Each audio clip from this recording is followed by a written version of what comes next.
Hello guys, welcome back to Amstein TV. In today's video, I want to share with you some key mistakes you need to avoid if you are a DV 2026 winner or an aspiring applicant. There are some things you will see it as it is simple, but bear with me, it's not simple. It's simple to you, but to the consular officer, it's a big deal. And this advice goes to everyone, especially when you are preparing for your interview. Even if you don't want to tell, if you don't want to communicate it to family members, it's fine. But somebody who is really open with a DV on how it works, reach out to them and ask few questions. Come to my inbox, ask some questions. Don't come to my inbox only when something bad has happened. Then you are asking for help. How can I help you? Come on, when the consular officer have given you already a white piece of paper, how do you want me to remedy that type of situation? I'm not in the good position to handle that type of situation that you have already been denied. Okay, so the first thing you need to note as a DV 2026 winner, I'm sharing with you based on the experience of some of the testimonies from DV 2025. So there was a situation where an applicant, you know how tough the DV 2025 was. We can see it ended at 58,000 to be current, and no region went current totally. And even with the 58,000 in Algeria, if you had 40,000 and above, you were not current, same as in other region. So this guy managed to get an appointment. He prepared for his interview, went for medicals and other preparation, but forgot to ask question, can I take my result slip to the interview instead of the certificate, because I don't have the certificate. Okay, he didn't ask any question. He moved on to take the result slip. Of course, it is written clearly on the slip that this is not the certificate. This is just a confirmation of the result.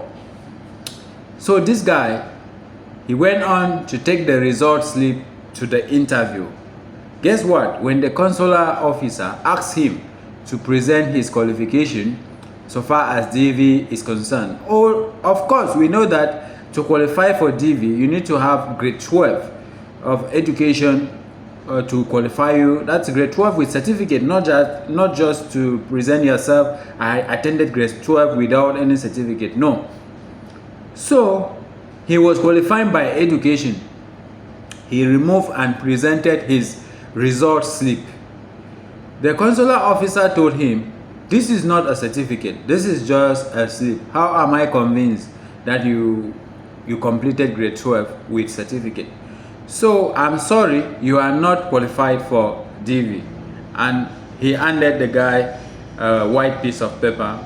Now this applicant came back to my interview, to my inbox, and explained the scenarios to me and asked me what I could say or how I could help sort out the situation. Of course, I cannot help.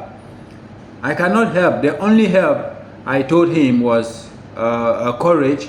Okay, you need to prepare for October so that we can do the application again.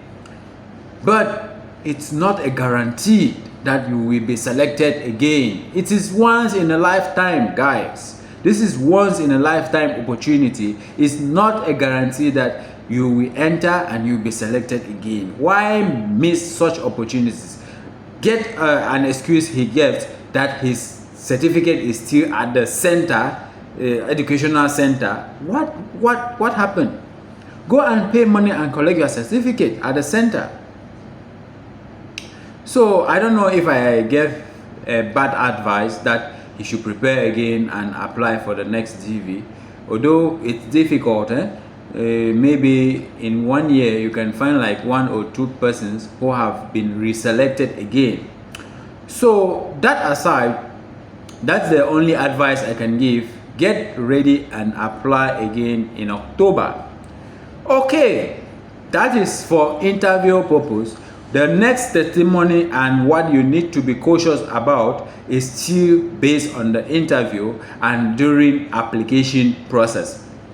Okay, as we prepare for application, this is what you need to avoid. Even if your children are in the interior, the deepest interior part in the world, please try and get their photos and put in your application that you have this number of children, you have this number of kids.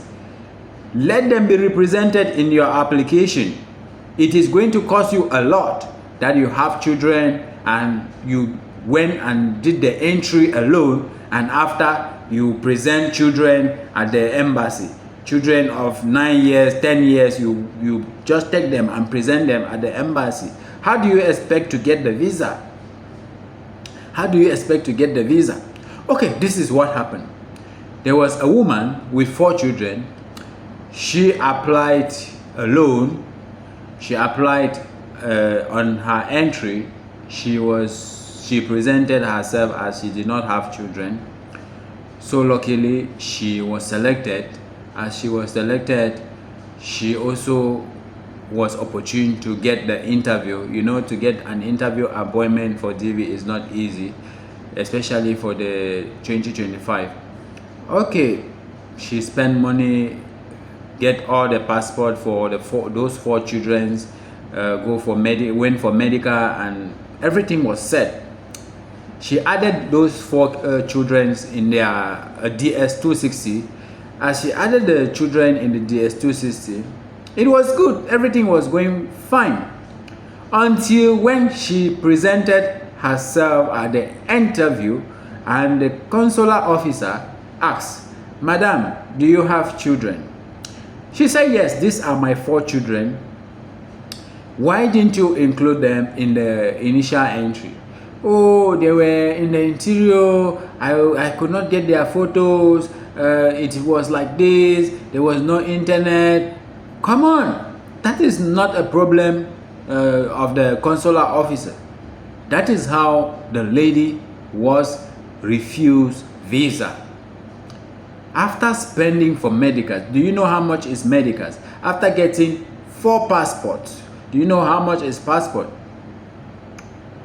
After spending all this money, she was denied visas. So what is the moral lesson? If you choose to keep your children out of your application, know that you continue to keep them out forever.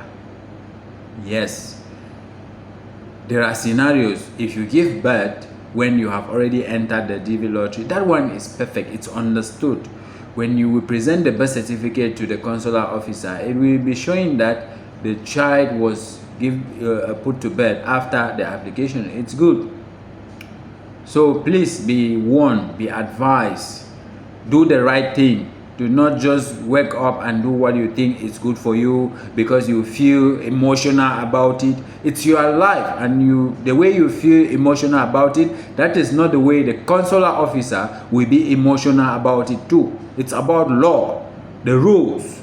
Please follow the rules. So guys, good luck to you who will be entering the DV 2027, and good luck to you who are going to be attending your interview for DV 2026. Please don't commit these mistakes. Avoid them. This is once in a lifetime opportunity, and it's very difficult to win DV. So if you know that you are not ready to lose this opportunity, please avoid these key mistakes. I will be sharing with you many testimonies as we go on. Please don't forget to follow, share, and subscribe to this channel as we see you. Good luck.